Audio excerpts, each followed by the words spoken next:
Hi, Andrea. How's it going? Good, Margie. Hi, how are you? Fantastic. Spring is definitely in the air. Yeah. And just a few days away. Yep. So, welcome back. Today we're going to chat about the full moon. So, what do you have for us? Okay, this is such a great time to be alive. Not only because on Wednesday, March 20th, is it the spring equinox, first day of spring, but it's also our full moon in Libra. And the equinox is equinox coming from equal day and equal night. So it's when the sun spends where it was spending most of its time in the southern hemisphere, and we had long evenings, long nights, is now moved up into the northern hemisphere, and the equinox is equal day and equal night. And of course, then we'll start getting longer days than longer nights, okay? But that equinox, or that balance point, was considered to be very important to the ancients. Balance in nature was the most important thing. And because it was so important, it was considered to be a portal, a doorway into the very strong energies. So it's a very good day to really pay attention to what you're feeling, what's happening in your chart. And to pay attention because it's a full moon, and the full moon is about reflecting to you what's showing up in your life. So we have these two things going on. We're going to take a look at what's showing up, and because it's also the first degree of Aries, it's the 0 degrees of Aries. So the sun has just moved into the sign of Aries, which is the first sign of the astrological year. It's sort of indicating to us the theme of the year. So we've got all this importance, this emphasis on January 20th and what's going to show up pretty frequently throughout the year. March 20th, is that what we're saying? March 20th, yeah, which is the equinox, first day of spring, full moon, and start of the astrological cycle. So a lot of heavy punches right there. And depending on what planets are activated in your chart at what degrees, depends on how much of an impact it's going to make. So the general theme here with sun at 0 degrees in Aries, moon is opposite 0 degrees in Libra. The sun is creating a full moon for us, full revelation. Libra is the sign that has to do with relationships. So we've got the light being shining on relationships. And the other important thing is the ruler of Libra is Venus. And she is exactly squaring Mars. Venus representing the feminine, softer, more receptive aspect, the goddess that's in all of us. Mars representing the god, the masculine, the more assertive nature in all of us. And these creating a very strong challenge with each other.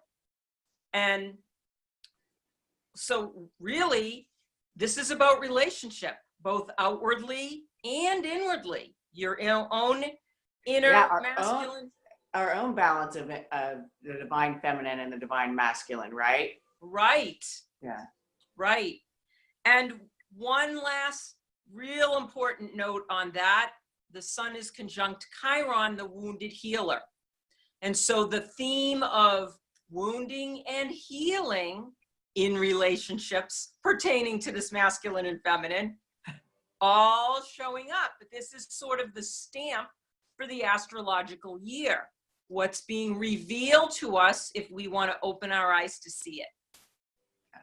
So the light is really being shown in on that, and how in our relationships, it could be like not just with our partners, but with the collective in general, correct? And how that works.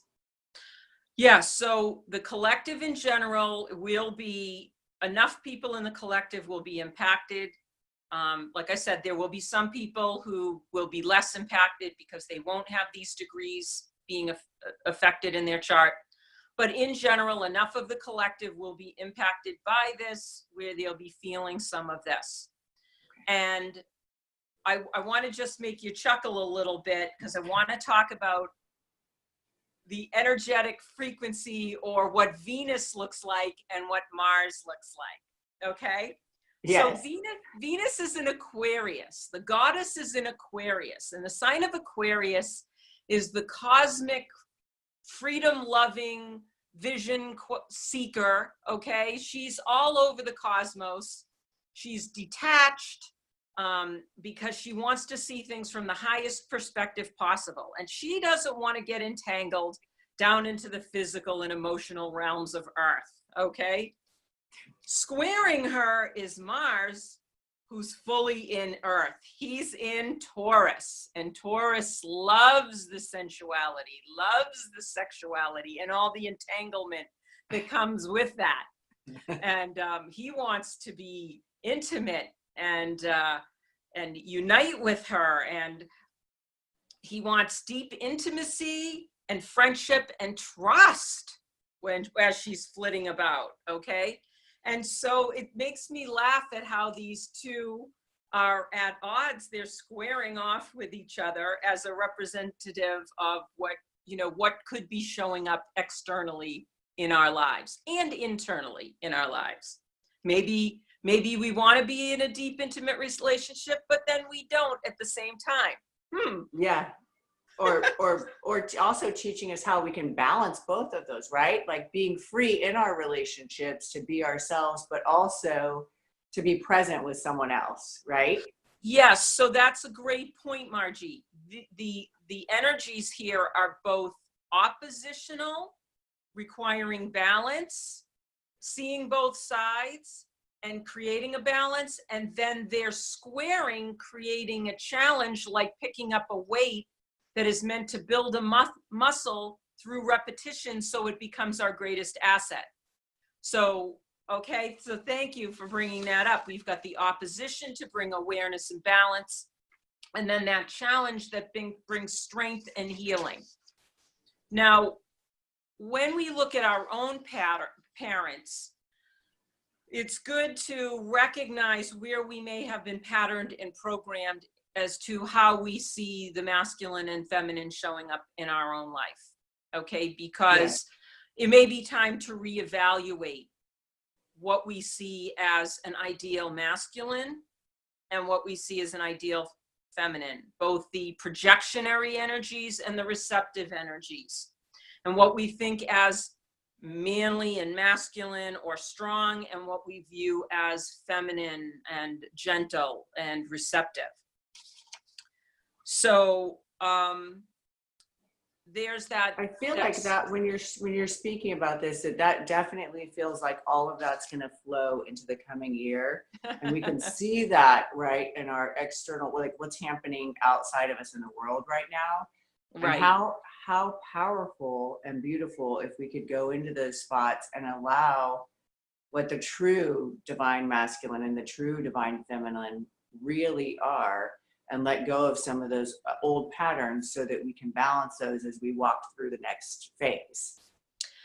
That's an awesome ideology, but I would say that within us, as an astrologer, within us, we carry our own frequency of what we consider the divine feminine and the divine masculine.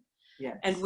And by frequency, I mean the energy of that astrological sign.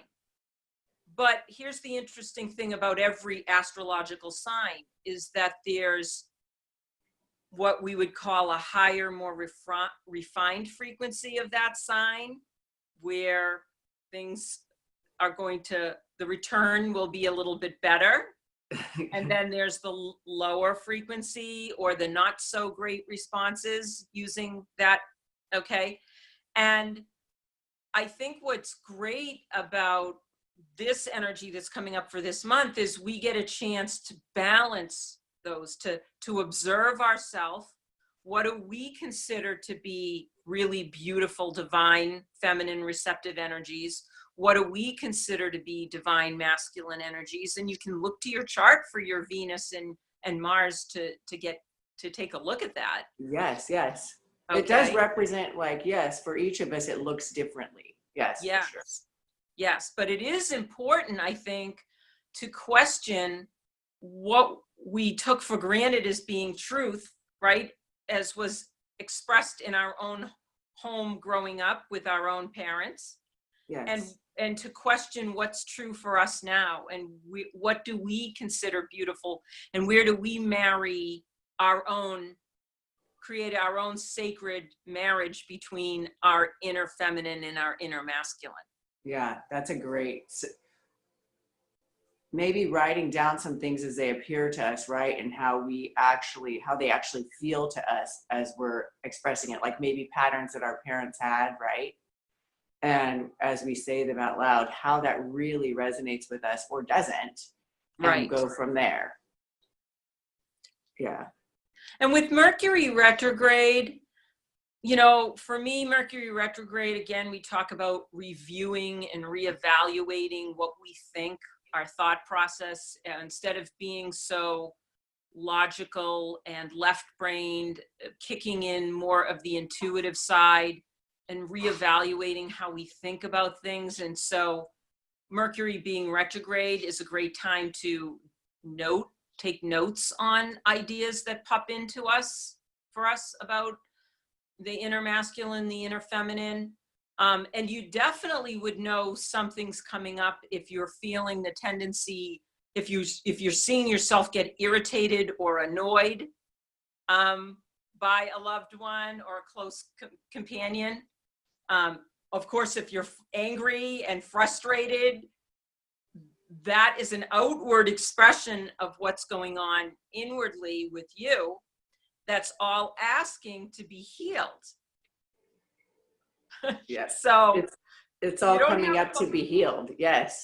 Coming up to be healed. So if that's showing up, definitely be reflective. Use your Mercury retrograde right now to reflect on that.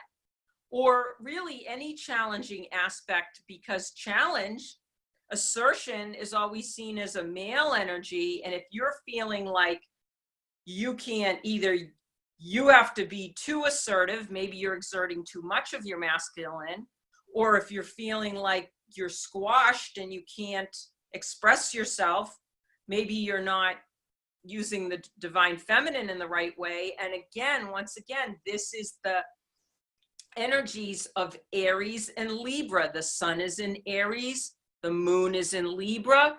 Aries is about authentic self-assertion in a way that it's not supposed to be, it's all about me. It's supposed to be about, I'm taking action due to a cause that I see as worthy. That would be the ideal statement.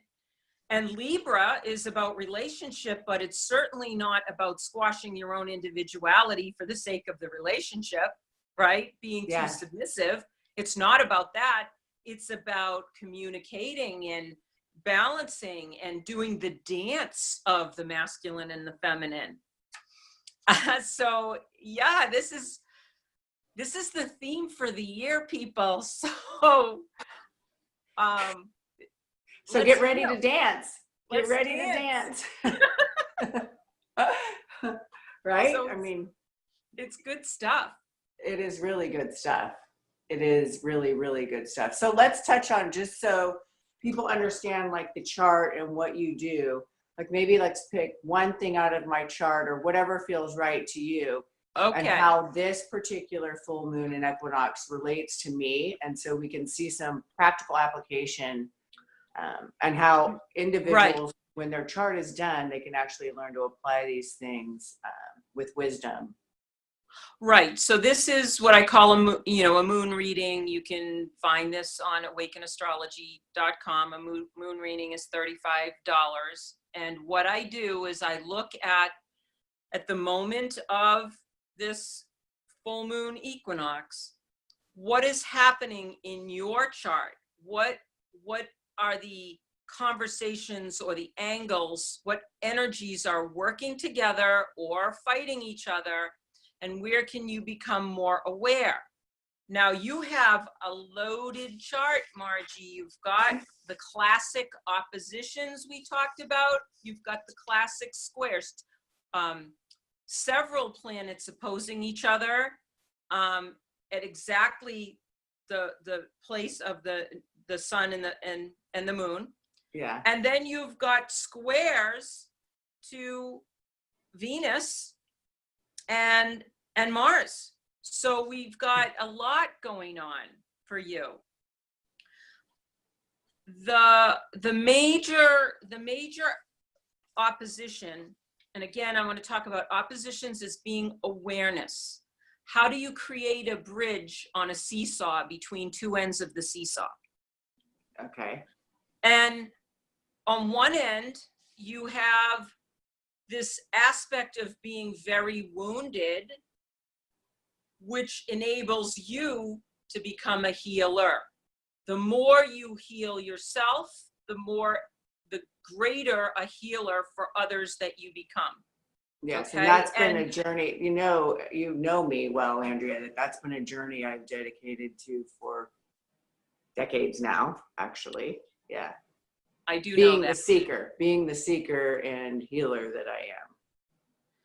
Well, this coming astrological year is going to ask you to be more firmly seated in your sense of home, what feels like home to you, and authentic empowerment on balancing that and being a healer. So healing yourself, being more centered in your sense of self-love, self-care, self-nurturing, so that you can do that and be that and hold the light for others to do that. So that's a major theme showing up for you. The other one is Mercury retrograde is squaring your Venus in Sagittarius. Your Venus in Sagittarius, your inner goddess, is a vision quester, a truth seeker. You seek experiences to expand your horizons and to know the truth. Yes. Mercury retrograde is squaring that, challenging your Venus, asking you to reevaluate and rethink what is it that you want out of your visions? What kind of truth? How are you going to go about and seek that truth and get that truth? At the same time, continuing on that journey of self-care, self-nurturing, self-empowerment, sitting squarely in your sense of home in your body, wherever you are, and then bringing that out into the public. And these are, strong. This is asking for a lot of awareness on your part and intentional focus for you to create that intention we talk about. Yeah. About, and I can't phrase this for you, but it's got to do with that Venus, that inner goddess, and how maybe you want to rethink her. Okay. And set a new intention for her. Can I toss something out real quick? I want you to know that this has really strongly been coming in prior to even this full moon. I have felt this strongly and kind of like encouraging these energies to like really come in and be shown to me, like writing it down. Like this has been a theme I could feel building up, the last little bit. So it'll be really interesting to see how that looks this month, right? Okay, do you have an idea of an intention? Because not only would that intention statement be effective for just this month, but this is one of those ones you want to put on your computer, right? Okay. That you want to adhere to your computer for a review quite frequently, once a week or so, as the course of the year unfolds and you see these playing up. You want to remember, you want to have that readily available. Okay, done. Yes, I have put it out. It is not on my computer yet, but it will be, or in different spots how I do. Okay. Yeah. Okay. However you do it, Yeah. do it. And I would, again, I want to talk about the fact that the full moon is oftentimes associated with fire. There's a fire around the full moon. And what is generally put into the fire is something that you want to release, that no longer serves you, so that your intention can be more aligned and continue onward. So we would want to look at maybe the intention that you created back in the new moon 2 weeks ago. See what needs to be released and given to the fire, released and offered, so that you can restate your intention with more clarity. And this is the work we do with the moon energy and the cycles, right? Setting the intention, building, holding strong, and then realizing what's being shown to you, what isn't working, and lovingly release that to the universe, so that you can complete at least that monthly cycle, staying more focused and in line and true to who you really are. Okay. That sounds perfect, actually. Okay. So do you want to share with everyone the times again? Let's and we can go mountain time just so everyone has like a. Oh, okay. So the equinox, when we officially start, there's equal day and equal night, and then beyond that we have spring, more sunlight than we had in the winter. That occurs at 3:58 Mountain Time or 2:58 Pacific Time on Wednesday. And then 3 and some odd hours later on Wednesday, March 20th, at 7:42 Mountain Time, that's when, and that would be 6:42 Pacific Time, that's when we have our Libra full moon. Outstanding. So taking it into the fire, baby. Yeah. I'm just going to do it right at that time. So. Okay. Right. Yeah. Well, thank you, Margie. Andrea, thank you so much. And we definitely will talk to you again very soon. And okay. Everyone, it's Andrea with awakenastrology.com. Thank you. Bye, honey. Thank you. Bye. Thank you.